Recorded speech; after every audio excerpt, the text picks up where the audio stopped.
그래서 이제 제가 지금부터 다시 설명드릴 부분은 이제 소방 공무원 시험의 합격 전략으로 그중에 소방 학개론하고 법규를 어떤 식으로 공부하셔야 되고 출제 경향이 어떤지를 한번 분석해 보는 시간 갖도록 하겠습니다. 일단 먼저 소방 공무원 시험의 기출 문제들을 한번 분석 한번 해보고요. 그리고 소방 공무원 시험 과목별 학습 전략, 마지막은 이제 여러분께서 공부 시작하시는 마음가짐이 제일 중요할 것 같습니다. 세 가지로 말씀드리도록 하죠.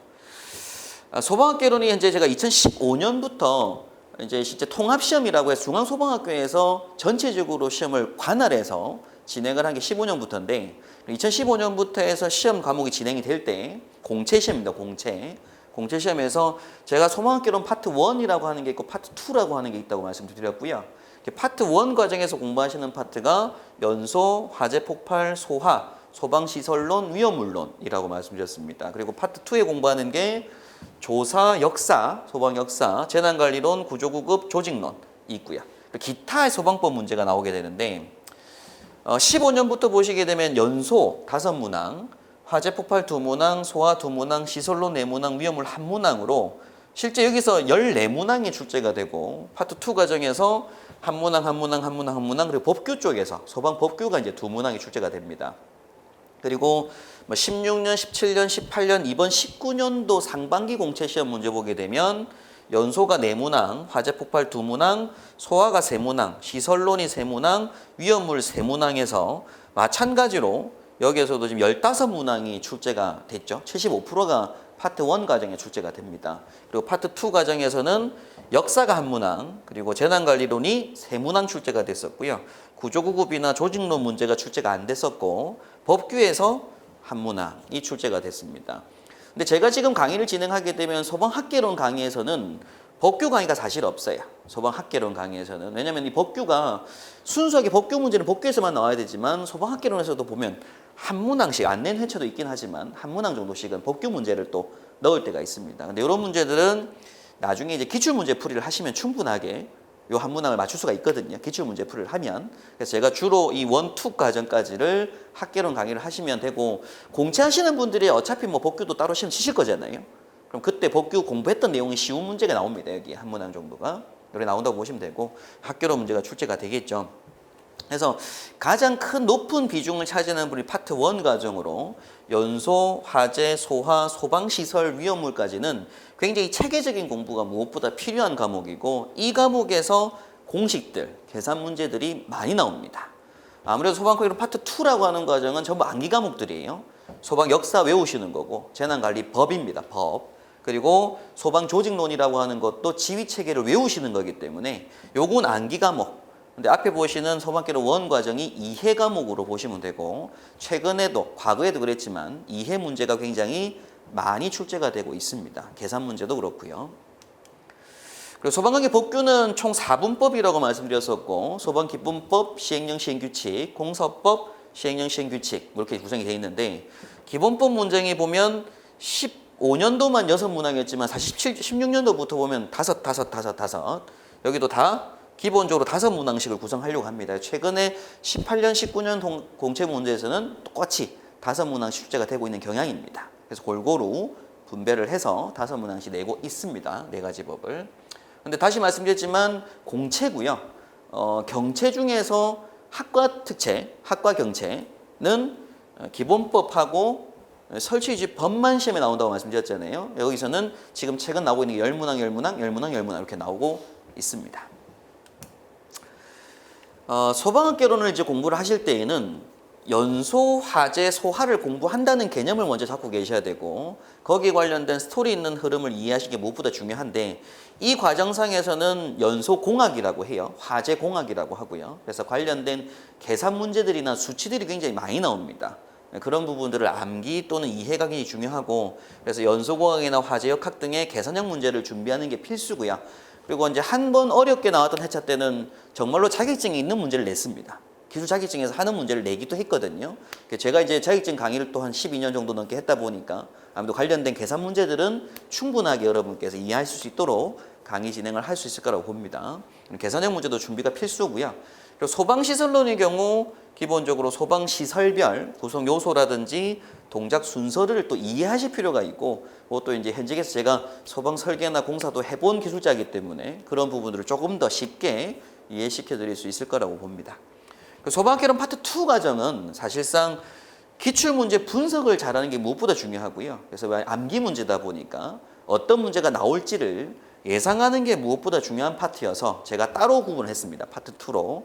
여기서는 제가 주로 뭐가 나올 거라는 걸 예상하는 위주로 가게 될 거고요. 파트 1은 문항수 많이 나오잖아요. 많이 나오는 얘기는 다 봐야 되는 얘기입니다. 근데 파트 2는 문항수가 작잖아요. 나올 게 나온다는 얘기입니다.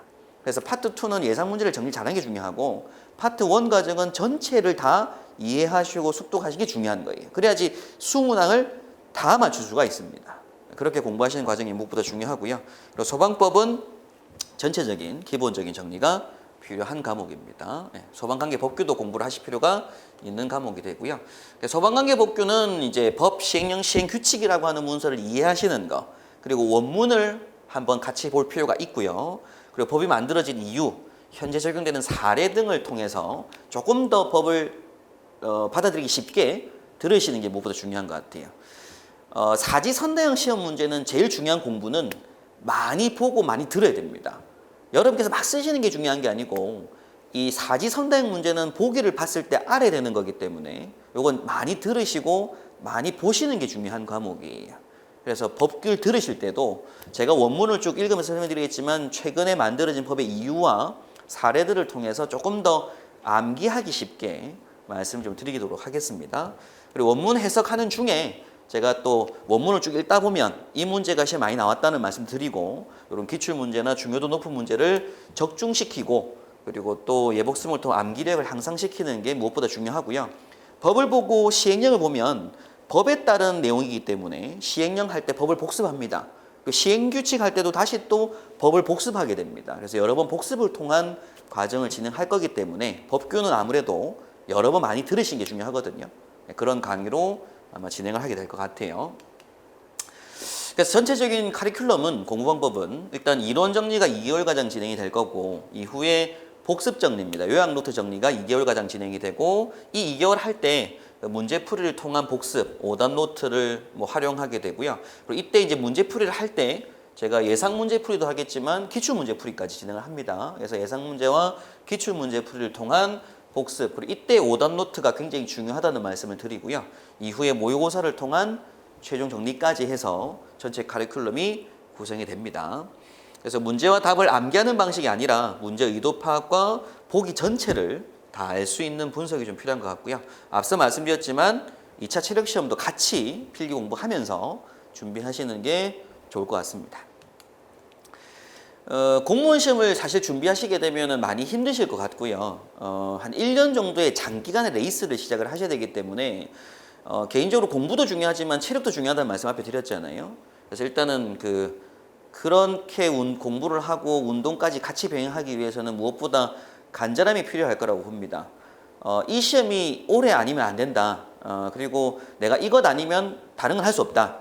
라는 마음가짐이 무엇보다 중요한 것 같고요. 제가 지금까지 강의를 하면서 합격하셨던 분들을 보면 무엇보다 항상 합격하시고 나서 오셔가지고 합격한 사례라든가 그런 말씀을 부탁드렸을 때 항상 첫 번째 하는 얘기들은 전부 다 간절함이었습니다. 저도 그랬었고, 저도 처음에 관리사 자격증이나 높은 자격증을 취득할 때 이번 해는 무조건 돼야 된다라는 간절함이 있었던 것 같아요.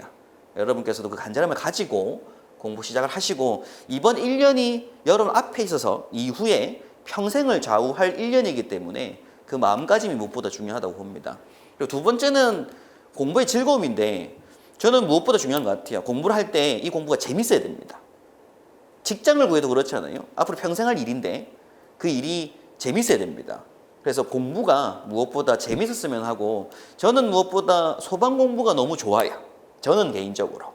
소방이 너무 좋고. 근데 아마 여러분들도 소방 공부를 해보시면 이 분야가 너무 재밌는 학문이구나 라고 생각하실 겁니다. 제가 과거에 자격증 강의를 12년 정도 하면서 강의를 들으시는 분들이 50, 60대 분들이 굉장히 많거든요. 또 이직하시는 분들, 자격증 공부하려고 오시는 분들. 근데 굉장히 나이 많으신 분들도 공부할 때 눈이 초롱초롱합니다. 재밌어서. 소방 자격증 공부, 이런 공무원 소방 분야의 공부 자체가 무엇보다 굉장히 재밌는 학문이라는 말씀을 좀 드리고 싶어요. 공부해 보시면 굉장히 재미가 있고 빠져드는 과목이다라는 말씀을 드립니다. 그래서 즐거움을 가지시고 공부를 하시기 바라고요. 마지막으로는 항상 자기가 정해진 커리큘럼대로 자기가 공부한 정해놓은 공부 시간이 있으면 그 시간만큼은 시험 칠 때까지는 꼭 지켜나가는 꾸준함이 있어야 됩니다. 제가 말씀드렸죠. 문제풀이 할 때 오답 노트 무조건 중요하다고 말씀드렸잖아요. 그죠? 그래서 이제 오답 노트를 만들어서 오답 노트를 보는 시간도 만들어야 되고 그게 복습하는 시간이니까 문제풀이를 항상 해보는 시간도 중요하고 기본 이론을 한 번 더 읽어보는 시간도 중요하고 그리고 강의를 한 번쯤은 더 한 번 직강의 수업 듣다 하더라도 한 번쯤은 동영상 강의를 한 번 더 들어보시는 게 굉장히 중요합니다. 그게 꾸준함이거든요. 그래서 이제 요 세 가지만 갖추시면 시험 때 됐을 때는 문제를 봤을 때 다 아는 문제들 쉽게 풀이하시는 날이 분명히 올 거라고 생각이 듭니다. 그래서 이 세 가지 마음가짐을 가지고 소방 공무원 공부를 진행을 하셨으면 좋겠고요. 무엇보다 여러분께서 합격할 수 있도록 저는 좀 쉽게 설명드리는 거 그리고 마지막 최종적으로 잘 찍어드리는 거 시험 나올 거 그렇게 준비할 수 있도록 열심히 노력하겠습니다. 감사합니다.